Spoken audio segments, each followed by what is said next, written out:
Hello,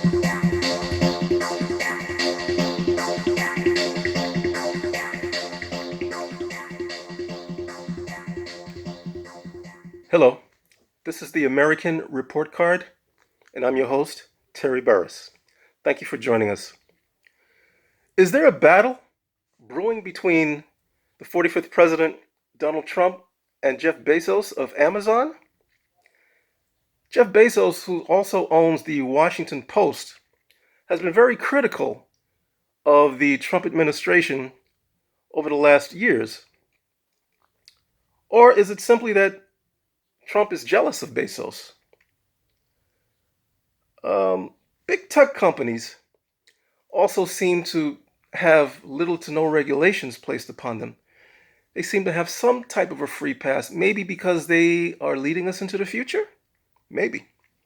Everyone's using a cell phone today because a company like AT&T just simply broke up. As your cell phone is a multitask device as well as a tracking device on you, whether it's on or off,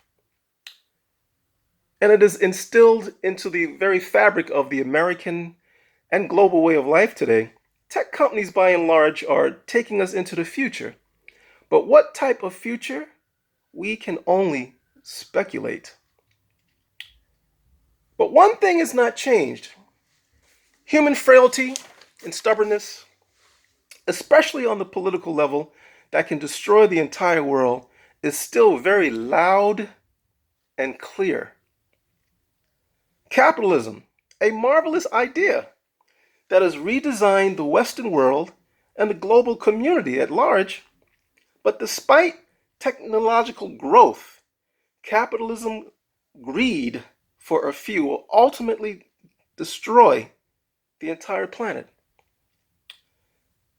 Communist dominance, which has really not gone anywhere. Despite technological advances, will create civil unrest and havoc as we are seeing in Hong Kong right now. Despite technology, a new Iron Curtain war can move right into escalation. Big tech companies tell us that their products are created to fulfill a betterment in the quality of our lives. But at the same time, such companies as Anduril get paid with huge contracts to build weapons and weapons-related products like shooting down drones.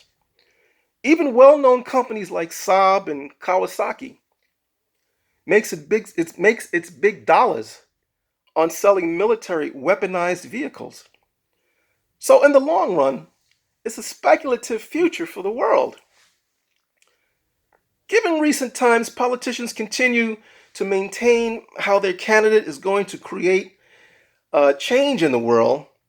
As we've seen, one man or one woman may have a great idea, but in the long run, it takes a community unified movement inside the government itself to want to make that change happen.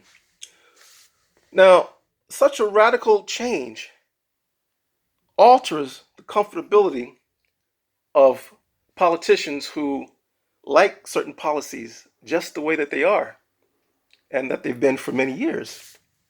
So, of course, when any major policies begin to change, opposition will come out at all cost, strong and hard.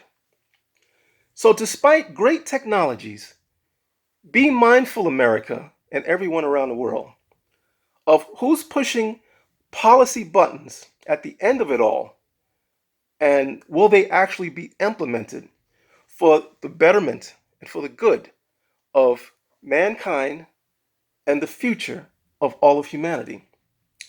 This is the American Report Card. I'm Terry Burris. Thank you for joining us.